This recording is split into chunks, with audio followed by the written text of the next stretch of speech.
We are joined now by a friend of mine, friend of yours, Cheryl Preheim, who is leaving 9 News at the end of this week, Friday morning. After 18 years here, you came to 9 News, not literally through the back door, but kind of through the back door. How'd the big break happen? Right. It's a total fluke I ever got here in the first place. And by the way, thank you for making me feel old. It's been a long time, hasn't it? Just kidding. Yeah, I was an intern here in college, because I love to write and I love to connect with people, and I had no idea, how do you ever make a living doing that?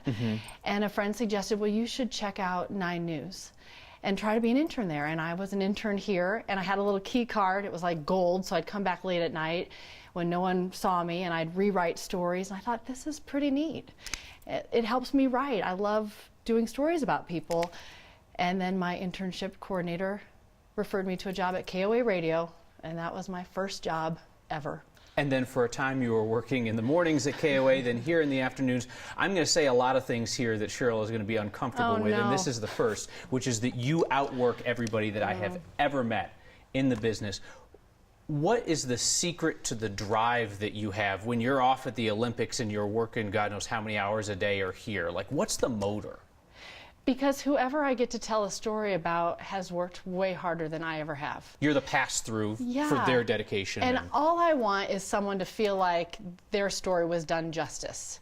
And I don't want my sleepiness or my feeling like there's something else to do to ever shortchange someone who has opened their heart or their home or their experience or whatever to me. And that's what keeps me going. You don't want to pick favorite stories. I have my favorite stories that you've told over the years. But what do you look for? What's the spark that you look for when you're looking for a story? I always say that picking a favorite story is like picking a favorite child. I have 4 of them, so I can say that. You know that. There's lots of children, lots of stories. But for me, the ones that I do think of that come to mind, like Bill and Margaret Ellis, who hike up to Devil's Head Watchtower late into their 70s and 80s to protect the forest because they want it to be there for other people. Or like the little girl Addie, who is treasure. She's a treasure, and she made things for military members and then had all these other people wanting to do the same thing. The thread that really inspires me is when people do something they're passionate about, but they do it for a bigger purpose, and they do it for other people, and then it inspires people to sort of pass that along. That's what a community is about, I think, and I love to meet those people. Next thing that you probably don't want me to share, but I will, which is that you are seriously the most adaptable person that I've ever met in the business, in the sense that as how we do our jobs has changed, and 3-person crews have gone to 2-person crews, have gone to working solo, you've embraced it. Why was that? Well, because there were amazing people around me that taught me so much. When I first came here, I really had to learn TV from people like Linda Kay, from photojournalists who are the best there are, and producers and directors and all those people who don't get the accolades but are so talented. And I just watched them, and I would ask them a zillion questions. They're probably like, okay, really, another question? But they taught me so much, and then I really wanted to take what they taught me and try to do that too. And I enjoyed it. I enjoy shooting, I enjoy editing, I enjoy putting it together. Now, I will never put it together like the best of the best that I have worked with, but I'll do my best not to embarrass them. Glean the best that you can for each.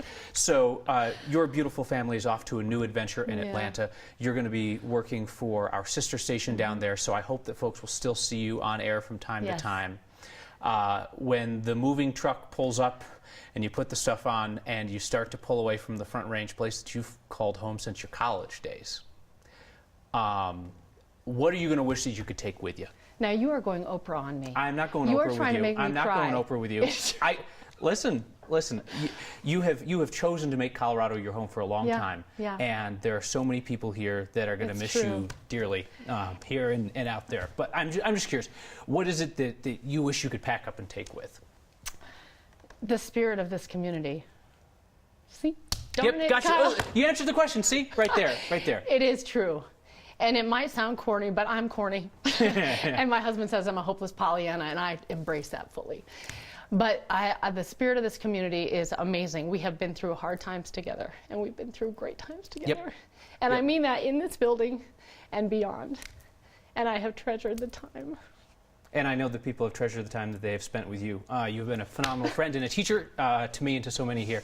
We will miss you greatly, and we look forward to seeing what you're up to after this. I forgive you for making me cry. No. We just teared up a little bit. We didn't cry. It's all good. Thanks, Cheryl. Kyle.